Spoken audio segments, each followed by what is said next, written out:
Bulletin की शुरुआत इस वक्त की बड़ी खबर से करेंगे जो कि एमपी से आ रही है। एमपी में एक ही दिन में 3 मौत हुई है।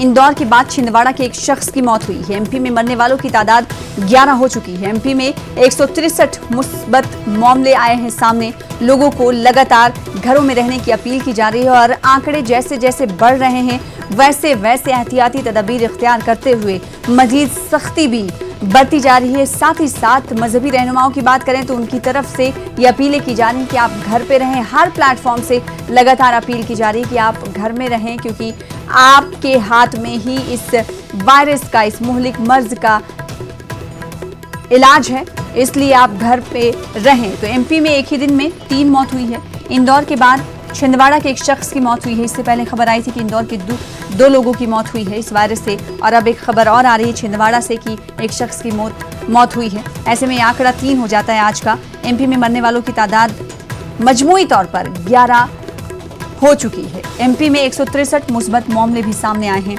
लोगों को घरों में रहने की अपीलें लगातार की जा रही हैं। न्यूज़ 18 उर्दू भी लगातार यही अपील कर रहा है, घर में रहें, महफूज रहें।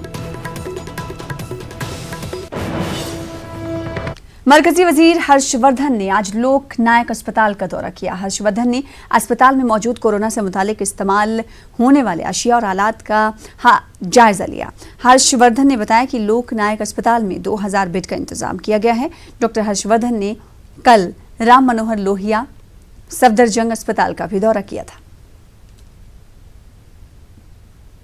देखिए, मैं जो सरकार के अस्पताल जहां कोविड-19 के मरीज़ों के लिए डेडिकेटेड फैसिलिटीज़ क्रिएट की गई हैं, उनका विज़िट कर रहा हूं।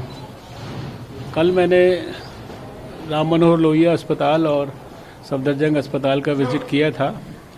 आज ये लोकनायक अस्पताल का विज़िट किया है। यहाँ पर लोकनायक अस्पताल में लगभग 2000 बेड्स की व्यवस्था की गई है, जिसमें 1500 बेड्स तो लोकनायक अस्पताल में और 500 बेड्स जीबी पंत हॉस्पिटल में।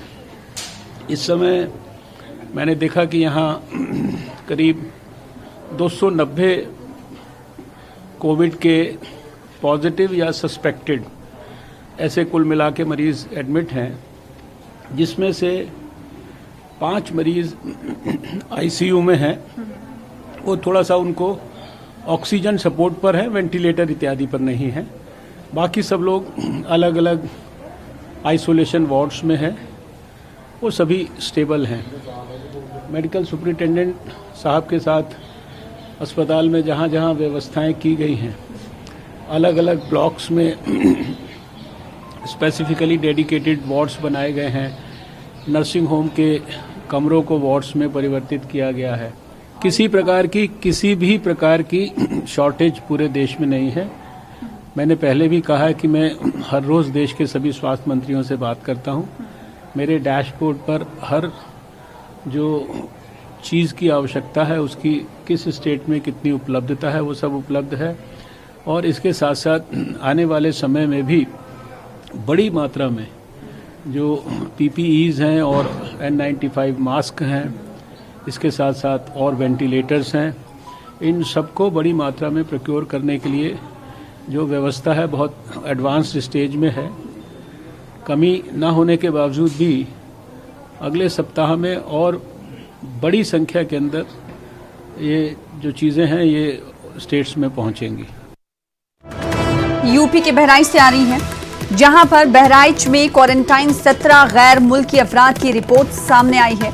जमात के तमाम 17 अफराद की रिपोर्ट निगेटिव आई है। राहत भरी खबर उत्तर प्रदेश के बहराइच से, जहां पर इंडोनेशिया के 10 और थाईलैंड के 7 अफराद के सैंपल लिए गए थे, नमूने लिए गए थे कोविड-19 के कोरोना मुश्तबा मरीजों के, जो कि निगेटिव आई है। इस तरह से राहत भरी खबर है उत्तर प्रदेश के बहराइच के लिए, जहां पर जमात से जुड़े हुए, तबलीगी जमात से जुड़े हुए 17 गैर मुल्की अफराद के नमूने लिए गए थे, जिनकी रिपोर्ट्स आ चुकी हैं और ये तमाम रिपोर्ट्स निगेटिव हैं। इंडोनेशिया के 10 और थाईलैंड के 7 अफराद इनमें शामिल हैं। टूरिस्ट वीजा पर तबलीग करने को लेकर मुकदमा भी दर्ज हुआ है। इस वक्त की अहम खबर आपको दे रहे हैं। इन तमाम पर तबलीग करने को लेकर मुकदमा दर्ज किया गया है। टूरिस्ट वीजा पर ये तमाम लोग आए थे और अब इन पर मुकदमा भी दर्ज किया गया है। लेकिन राहत की खबर ये है कि यूपी के बहराइच में ये तमाम अफराद, जो कि 17 इनकी तादाद बताई जा रही है, जो कि इंडोनेशिया और थाईलैंड के रहने वाले हैं, इन तमाम की रिपोर्ट निगेटिव आई। मुल्क में कोरोना से अब तक 68 अफराद हलाक हो चुके हैं। मरकजी वजारत सेहत के जारी करदा आदादोशुमार के मुताबिक गुज़िश्ता 24 घंटे में 478 नए केस सामने आए हैं। एक दिन में केसों की ये अब तक की रिकॉर्ड तोड़ तादाद है। मुल्क में अब तक पॉजिटिव केसों की कुल तादाद 2900 के पार हो गई है। अब तक 183 अफराद सेहतियाब या डिस्चार्ज हो गए हैं। तेलंगाना में गुज़िश्ता 3 दिनों के दौरान मरीजों की तादाद में तेज रफ्तारी से इजाफा होता जा रहा है। जुमे को तेलंगाना में एक ही दिन कोरोना वायरस के नए 75 केस दर्ज हुए हैं और 2 अफराद की मौत हुई है। तेलंगाना में कोरोना वायरस से अब तक 11 अमवात हुई हैं और 32 अफराद को मुकम्मल सेहतियाबी पर डिस्चार्ज भी कर दिया गया है। रियासत में 186 कोरोना वायरस से मुतासरा मरीज जेरे इलाज हैं। ताहाल तेलंगाना रियासत में कोरोना वायरस के मुतासरा मरीजों की 229 मुस्बत मामले दर्ज किए गए हैं। तेलंगाना में कोरोना वायरस के माशरती फैलाव या कम्युनिटी ट्रांसमिशन होने का जायजा भी लिया जा रहा है। रियासती हुकूमत की जानिब से कोरोना वायरस पर काबू के लिए मुतादिद इक़दाम किए जा रहे हैं और कहा जा रहा है कि रियासती हुकूमत ने जिलावारी असास पर नोडल ऑफिसर के जरिए मुश्तबा अफराद के मुआयनों का सिलसिला तेज करने की हिदायत जारी कर दी गई है। रियासती वजीर सेहत इतला राजेंद्र मुसलसल सूरत हाल की निगरानी कर रहे हैं और आला ओहदेदारों से राब्ता करते हुए क्वारंटाइन किए गए शहरियों की सेहत और उनके मुआयनों के मुतालिक तफसीलात हासिल करने में मसरूफ़ हैं। आज क्या कुछ अपडेट है, क्योंकि कल की अगर हम बात करें तो 75 केसेस नए सामने आए थे कोरोना पॉजिटिव के तेलंगाना में। हमारे साथ हमारे नुमाइंदे हैदराबाद से जुड़े अनीसुर रहमान, उनका रुख कर रहे थे। अनीसुर रहमान, लगातार ये आंकड़ा बढ़ रहा है, मुख्तलिफ रियासतों का हम देख रहे हैं, लेकिन अगर तेलंगाना की बात करें तो तेलंगाना में भी ये आंकड़े पीछे नहीं हैं। यहाँ पर भी रोज़ नए चौंकाने वाले आंकड़े सामने आ रहे हैं।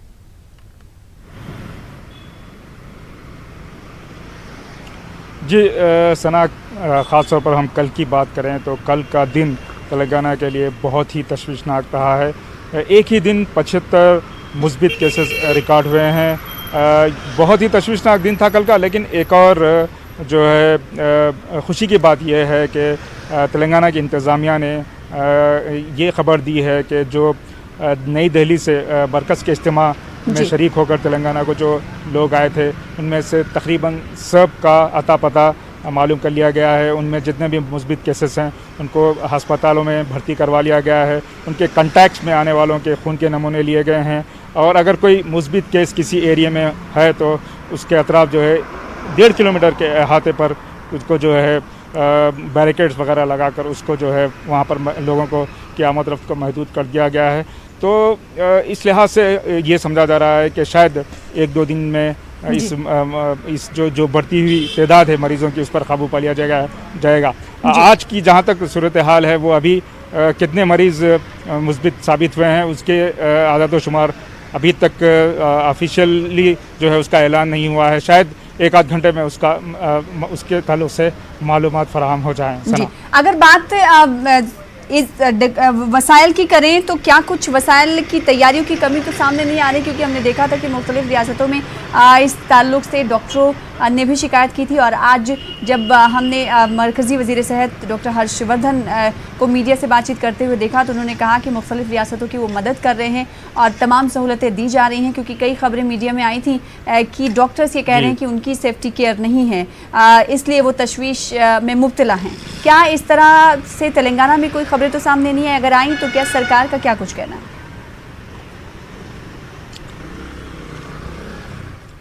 देखिए सना, जहाँ तक तेलंगाना का सवाल है, तेलंगाना एक वाहिद तेलंगाना उन चंद रियासतों में से एक है जिसने बहुत पहले ही इस तरह के मरीज़ों को शरीक करवाने के लिए या उनका इलाज के लिए इंतज़ाम किए हैं। हैदराबाद में ख़ास तौर पर 3 जो अस्पताल हैं वो उनको मखसूस कर दिया गया है कोरोना के मरीज़ों के इलाज के लिए।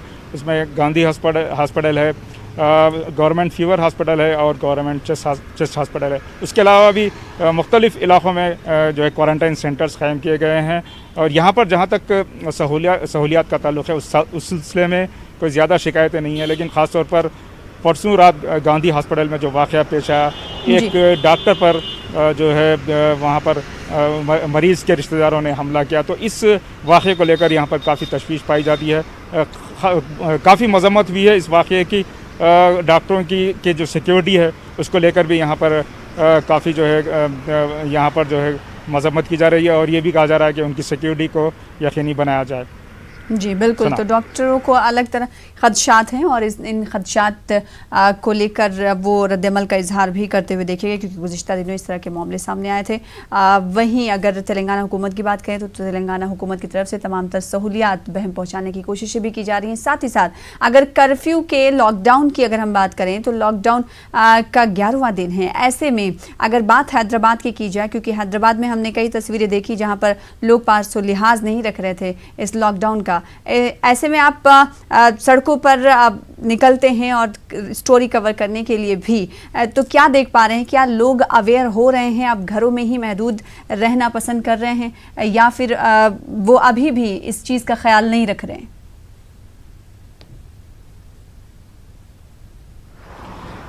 देखिए सना, क्योंकि लॉकडाउन तवील होता जा रहा है, क्योंकि यहाँ पर खाने पीने की अशिया जो ख़ासतौर पर गरीब लोग हैं और मुतवस्सित तबके से भी नीचे दर्जे के लोग हैं, उन्हें जो है खाने पीने की अशिया के सिलसिले में बाहर आना पड़ा है। ख़ास तौर पर हम गवर्नमेंट की वेलफेयर एक्टिविटी की बात करते हैं, क्योंकि राशन की जो दुकान है यहाँ पर सिविल सप्लाईज़ की जानिब से राशन सप्लाई किया जा रहा है, तो वहाँ पर जो डिस्ट्रीब्यूशन सिस्टम है उसको लेकर काफ़ी सवालात उठाए जा रहे हैं। काफ़ी लंबी लंबी कतारें हैं। पहले ये कहा गया था कि घरों पर राशन सप्लाई किया जाएगा और उन्हें टोकन्स दिए जाएंगे ताकि लोग एक साथ राशन की दुकानों पर ना आए। वो जो है यहाँ पर दिखाई नहीं देता, और डिसिप्लिन उस तरह का जिस तरह के गवर्नमेंट ने ऐलान किया था, तो ये एक तशवीशनाक बात है। उसके अलावा जो गैर रियासती यानी रियासत के बाहर के जो मज़दूर हैं जिनके पास राशन कार्ड नहीं है, उन्हें भी राशन सप्लाई करने की बात हो रही थी, लेकिन उनकी भी यही शिकायत है कि अभी तक जो है उनको उस तरह का जो है राशन वगैरह सप्लाई नहीं हुआ जिस तरह का वादा किया गया था। जी, तो लोगों में इसी वजह से तशवीश हो रही है कि जिस तरह से दावे किए जा रहे हैं हुकूमत की तरफ से, उन दावों पर भी अमल करना चाहिए। अब देखना ही होगा कि हुकूमत जिस तरह से दावे कर रही है क्या उस पर अमल पैरा होने की तरफ बढ़ती हुई दिखाई देती है या नहीं। और साथ ही साथ अगर आंकड़ों की बात करें तो आज के आंकड़े के ताल्लुक से थोड़ा इंतजार करना होगा। जैसे ही आंकड़े तेलंगाना गवर्नमेंट की तरफ से जारी किए जाएंगे वैसे ही न्यूज़ 18 उर्दू आप तक पहुंचाएगा। बेहद शुक्रिया पॉजिटिव केसेस के ताल्लुक से, बेहद शुक्रिया हमारे साथ जुड़ने के लिए अनीसुर रहमान और तफसीलात से जानकारी फराहम करने के लिए। अब बात आंध्रा की कर लेते हैं। आंध्र प्रदेश में कोरोना पॉजिटिव मामलों की तादाद बढ़कर 180 हो गई है। आज 16 मामले दर्ज किए गए हैं। कोरोना वायरस की रोकथाम के लिए हुकूमत ने कड़े कदम उठाए हैं। विजयवाड़ा समेत 7 शहरों और कई गांव में कर्फ्यू लगा दी गई है। वहीं 11 अजला के जिन इलाकों में पॉजिटिव केसेस पाए गए हैं, इन इलाकों में 24 घंटे का कर्फ्यू लगा दिया गया है। दूसरी तरफ आंध्र प्रदेश हुकूमत ने तमाम तिब्बी उमूर से मुतालिक खिदमात पर नाफिज कर दिया है। डॉक्टर्स, नर्स, तिब्बी अमला, शोबे सेहत की सफाई, मुलाजमीन, तिब्बी अशिया की खरीदारी और दवाओं की खरीदारी, तिब्बी ट्रांसपोर्ट, एम्बुलेंस, सिक्योरिटी खदमात, food and drinking management, biomedical waste management पर आज से 6 महीनों के लिए ये नाफिज रहेगा। सरकारी प्राइवेट मेडिकल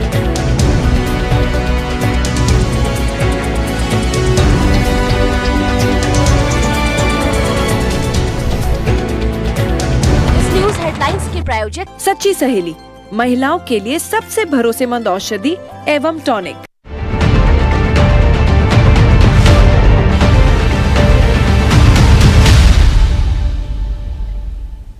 कोरोना वायरस की जांच के लिए फील्ड में जा रही मेडिकल टीम के साथ बदसलूकी की और मारपीट की ताज़ा मामले के तनाजुर में राजस्थान के उलमा और मशाइख ने अपील की है कि वो मेडिकल टीम के साथ ताउन करें और जांच में हर तरह से हुकूमत का साथ दें, किसी भी अफवाह और भड़काऊ पैगाम पर ध्यान ना दें।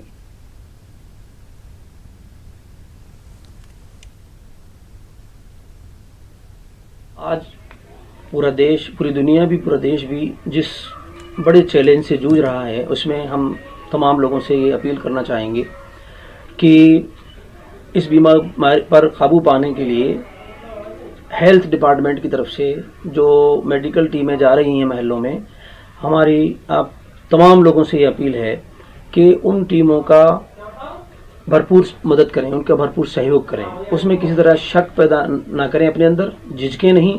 और दूसरी बात ये कि उसमें किसी तरह की बाधा उत्पन्न ना करें, उसमें रुकावट डालना ये ना सिर्फ समाज का, ना सिर्फ देश का, आपका अपना नुकसान भी है, आपके परिवार का नुकसान भी है। इसलिए उन लोगों का, जो भी टीमें आए उनकी भरपूर मदद करें। दूसरी बात, प्रशासन से भी और उन टीमों से भी हम कहना चाहेंगे कि प्रशासन भी, जो भी टीमें किसी काम के लिए जाएं, चाहे सहायता के सर्वे के लिए हो या मेडिकल टीमें जाएं, वो टीमें भी इस बात का पूरा ख्याल रखें कि वहाँ बहुत शालीनता से पेश आएं, लोगों से अच्छे अंदाज से पेश आएं, लोगों का भरोसा जीतें, ताकि लोगों को कोई खौफ महसूस ना हो और वो उनकी मदद कर सकें। और दूसरा ये बात भी है कि जो टीमें लगाई जाएं, प्रशासन की जिम्मेदारी है कि किसी भी इलाके में जो टीम लगाई जाए, उस टीम में उसी इलाके में काम करने वाले डॉक्टर्स या उसी समाज से जुड़े हुए लोगों को अगर लगाएंगे आप, तो उससे आपको मदद मिलेगी। साथ ही ये काम भी किया जा सकता है कि टीम सीधे उस महल्ले में ना जाए, बल्कि उस इलाके के कोई भी जो जिम्मेदार है, वार्ड मेंबर है, पार्षद है या कोई इमाम है, उसको भी साथ में लेकर के आप जाएंगे, तो उससे भी आपको इस काम को करने में आसानी हो जाएगी और किसी तरह की रुकावट पैदा नहीं होगी।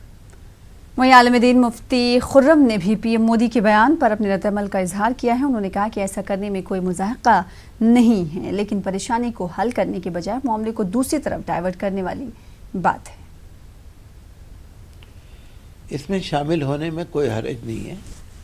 लाइट जलाने में, दिया जलाने में या टॉर्च जलाने में, इसमें भी कोई हर्ज नहीं है। लाइट को तो हर धर्म में, हर समाज में अच्छा माना जाता है। हो सकता है कोरोना को भगाने के लिए ये कोई टोटका हो। बहरहाल जो प्रधानमंत्री जी ने कहा है उस पर अमल कर सकते हैं, इसका कोई फ़ायदा नहीं है। जो ताली थाली आपने देखा, उसका कैसा मजाक बना, ऐसी मजाक इसका भी बन जाएगा। और इसका कोरोना से या किसी बीमारी से कोई ताल्लुक़ नहीं है। ये तो जैसे फुलझड़ी जलाते हैं ना बच्चे, ये उस तरह की चीज़ें हैं। बहरहाल हमें बहुत सीरियसली कोरोना की तरफ तवज्जो देने की ज़रूरत है। आज हमारे पास पर्याप्त डॉक्टर नहीं है, नर्सें नहीं हैं, ट्रेंड स्टाफ नहीं है, साधन नहीं है, PPE नहीं है, हमारे पास टेस्टिंग के पूरे साधन नहीं हैं। अब जब कोरोना बिल्कुल अपने पैर फैला चुका है, तो अब साधन जुटाने की कोशिश हो रही है। देखिए, हमारे पास कोरोना का पहला पेशेंट जनवरी में आया था, पूरा फरवरी निकल गया, 20 मार्च तक पूरा मार्च निकल गया। सरकार ने कोई एक्शन नहीं लिया, कोई सीरियसनेस नहीं दिखाई। सारे दफ्तर चलते रहे, सारी मार्केट चलती रही, सारे काम होते रहे। और बल्कि हेल्थ मिनिस्ट्री ने यहाँ तक बीच में बोल दिया था कि इसमें कोई घबराने की बात नहीं है। बहुत देर हो गई। तो अब तो यह है कि लाइट जला के, थाली बजा के आदमी अपनी अटेंशन डाइवर्ट कर रहा है बस। लेकिन कोरोना भगाने के लिए और दूसरे जो साधनों की ज़रूरत है वो जुटाने चाहिए। इस वक्त बड़ी खबर दिल्ली से आ रही है। दिल्ली के GT करनाल रोड थाना अलीपुर गांव मुखबेलपुर की मस्जिद पर हमले की खबर है। मस्जिद में की गई तोड़फोड़ और आगजनी। लोगों के मुताबिक इलाके के लोगों ने ही ये हमला किया है, जिसकी तस्वीरें हम आप तक पहुंचा रहे हैं। मस्जिद में ये तोड़फोड़ की गई है, किस तरह से मुसल्ले इधर किए गए हैं आप देख सकते हैं तस्वीरों में। थाना अलीपुर के SHO ने हालात का जायजा लिया। गुज़िश्ता कल करीब 6 बजे का ये पूरा मामला है। तो इस वक्त की बड़ी खबर आपको दिल्ली के GT करनाल रोड थाना अलीपुर गांव मुखबेल की मस्जिद पर हमले की तस्वीरें दिखा रहे हैं। ये हमला तकरीबन 6 बजे कल शाम किया गया। मस्जिद में तोड़फोड़ की गई और आगजनी की गई। लोग ये कह रहे हैं कि इलाके के लोगों ने ही यह हमला किया है। थाना अलीपुर के SHO ने हालात का जायजा लिया है। हमारे साथ हमारे नुमाइंदे दिल्ली से खुर्रम शहजाद जुड़ रहे हैं इस खबर पर। खुर्रम, क्या कोई कार्रवाई इस पर हुई है? इस मामले को लेकर क्या अपडेट? देखिए, अभी तक क्योंकि पुलिस इस मामले की जांच कर रही है, लेकिन कितने लोगों को गिरफ्तार किया गया, आइडेंटिफाई किया गया, ये अभी तक साफ नहीं हो पाया है। अलबत्ता ये जरूर है कि ये पूरा मामला अब दिल्ली अखिलेती कमीशन तक चला गया है। कमीशन की तरफ से एक प्रेस स्टेटमेंट जारी किया गया है, जिसमें 1 हफ्ते के अंदर दिल्ली पुलिस से इस पूरे मामले में कार्रवाई के मुतालिक रिपोर्ट दाखिल करने के लिए कहा गया है। और साफ तौर पर यह कहा गया है कि इस पूरे मामले पर अगर कार्रवाई नहीं होती तो राजधानी जैसी जगह में अगर ये होता है तो ये कॉमन हो जाएगा और हर जगह से इस तरह का हमले होने लगेंगे। लेकिन खास बात ये है, ये जो मुकमेलपुर का इलाका है, बाहरी दिल्ली का इलाका है, अलीपुर थाना ये लगता है, और यहाँ पर 2-4 घर मुस्लिम के हैं, तकरीबन 50 लोग अफराद वहाँ पर मुस्लिम रहते हैं। एक छोटी सी मस्जिद है जहाँ पर ये हमला हुआ है। और खुर्रम, खास बात यह है कि गांव के लोगों ने ही कहा है कि इलाके के लोगों ने ही इस मस्जिद पर हमला किया है। तो कौन लोग हैं जिन्होंने कहा है कि इलाके के लोगों ने ही हमला किया है? क्या उन लोगों ने पुलिस एहलकार से इसकी शिकायत की है? पुलिस एहलकार ने उनकी बातों को सुना है और फिर बातों को सुनकर उन्हीं तमाम लोगों की निशानदेही करने की कोशिश की जा रही है? बिल्कुल, देखिए, क्योंकि इस पूरे ये मामला कल शाम 6 बजे यानी असर के बाद ये पूरा मामला सामने आया है, लेकिन दिन के वक्त ही हुआ है और उस वक्त हुआ है जब पूरी दिल्ली में रुका हूँ मैं, तो इस पुलिस को शिकायत की गई और तो पुलिस इस हवाले से कार्रवाई कर रही है। इस बीच जिस तरह से हमारे नुमाइंदे खुर्रम शहजाद कुछ देर पहले बता रहे थे, वो एक बार फिर से दोहराते हुए चले अपने नाजरीन के लिए कि दिल्ली अक़लियती कमीशन ने इबादतगाह पर हमले पर पुलिस को नोटिस दिया है। हादसे पर पुलिस ने जवाब भी मांगा है। रात इबादतगाह को पहुंचाया गया था नुकसान, जिसकी तस्वीरें कुछ देर पहले हम आपको दिखा रहे थे। ये तस्वीरें हैं दिल्ली के जीटी करनाल रोड थाना अलीपुर गांव की एक मस्जिद की, जहां पर हमला किया गया। कुछ लोगों ने कहा है कि इलाके के लोगों ने ही इस मस्जिद को निशाना बनाया और इस हमले का नोट लेते हुए दिल्ली अक़लियती कमीशन ने पुलिस को नोटिस जारी किया है और इस पूरे वाकये पर जवाब मांगा है। कल आपको बता दें कि इस मस्जिद पर हमला किया गया था।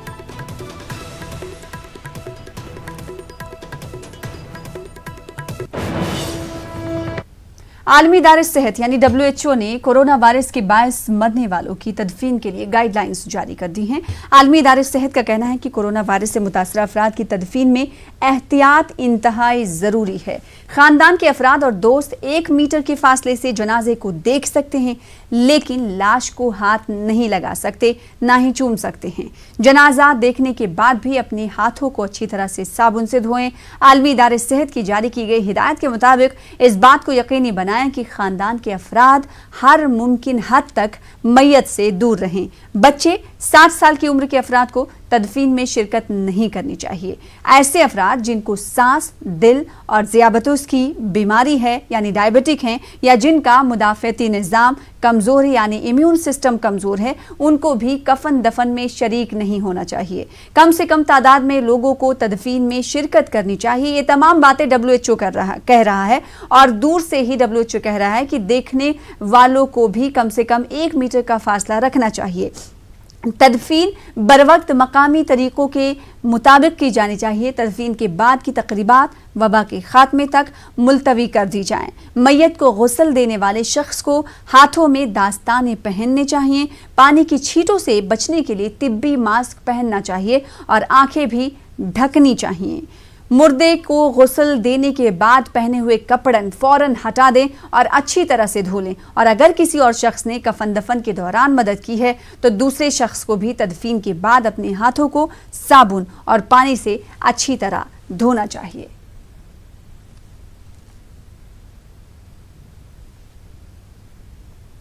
फिलहाल इसी के साथ इस बुलेटिन में इतना ही। मज़ीद खबरों के लिए देखते रहिए News 18 उर्दू। दीजिए इजाजत। आदाब।